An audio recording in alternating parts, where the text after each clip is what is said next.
আমরা আশা করেছিলাম যে গণতন্ত্রের জন্য আমরা লড়াই করেছি, যে গণতন্ত্রের জন্য শহীদ আবু সাঈদ জীবন দিয়েছে, এই তত্ত্বাবধায়ক সরকার এসে ইন্টারিম গভর্নমেন্ট এসে বোধহয় সাথে সাথে গণতান্ত্রিক ব্যবস্থা চালু করবে।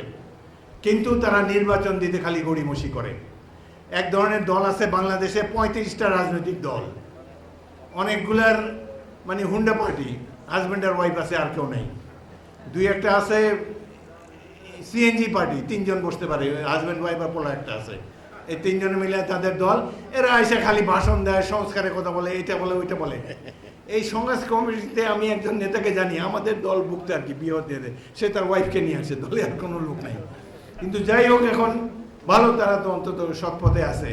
এরা নানা রকমের বুদ্ধি দেয়। এটা দেখা যারা উপদেষ্টা হচ্ছে তারা কিছু কিছু মনে করেন উপদেষ্টা তো অনেক আরাম, ইলেকট্রিসিটি ফ্রি, সব কিছু ফ্রি, গাড়ি নিয়ে আসে, নিয়ে আসে, টাকা পয়সা বানাইতে চাইলে সেখানেও সুযোগ আছে।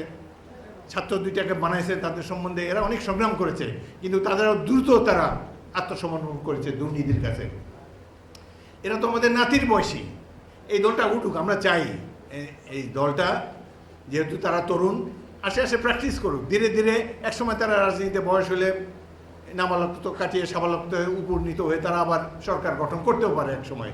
আমাদের শুভকামনা থাকলো। বাট এত আগে বিএনপি সিনিয়র নেতাদের গালাগালি করার কোনো দরকার নেই। It doesn't look nice.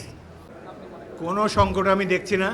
প্রত্যেক রাজনৈতিক দলের প্রতি আমার শুভকামনা রইল। কোনো রাজনৈতিক দলের প্রতি বিএনপির বিদ্বেষ নেই।